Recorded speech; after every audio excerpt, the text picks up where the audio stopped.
Laura spoke to Ma Haiyun, founder of the Zheng-he International Peace Foundation. He explains the diversity of Islam in China. Chinese Muslim community actually have a long history. We can date back all the way to Tang Dynasty. Then from the Mongol period, you have Muslim come from actually Central Asia. So simply speaking, the origins of Chinese Muslim are very diverse. You have Middle Eastern Muslim, you have Central Asian Muslim, you have Southeast Asian Muslim. You also have Mongol Muslim. So that's why you have rich culture, you have rich culture, rich history, a very diverse origin. And how common is it for Chinese to convert to Islam? Conversion can happen, especially during time of war or conflict. But during the peaceful time, you really do not see many conversion. Nowadays, you do have sporadic conversion of non-Muslim into Islam, but not really too many. So that's why Chinese Muslim population, relatively speaking, are very stable. It's around 20 million or 25 million. So it's about this finger. How are terror attacks impacting Muslims in China, and what has been the government's reaction? You have all this kind of terror, not only in Xinjiang, but also we see in Yunnan and also other cities and the province as well. And of course, government have taken a lot of measures to try to pacify this kind of insurgency, if you will.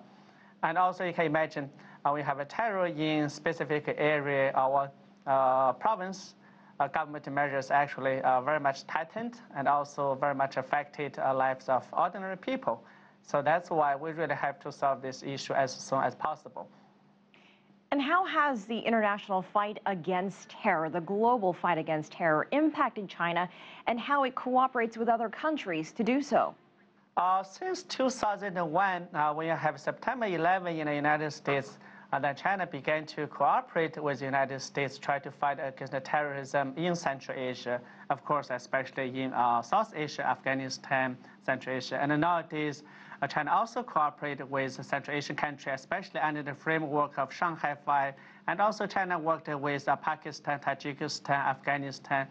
They form kind of, allies against the terrorism. So this is a part of global efforts to try to combat terrorism. But also I think you need a more cultural approach towards terrorism to eliminate the roots of terrorism in China and also other regions as well.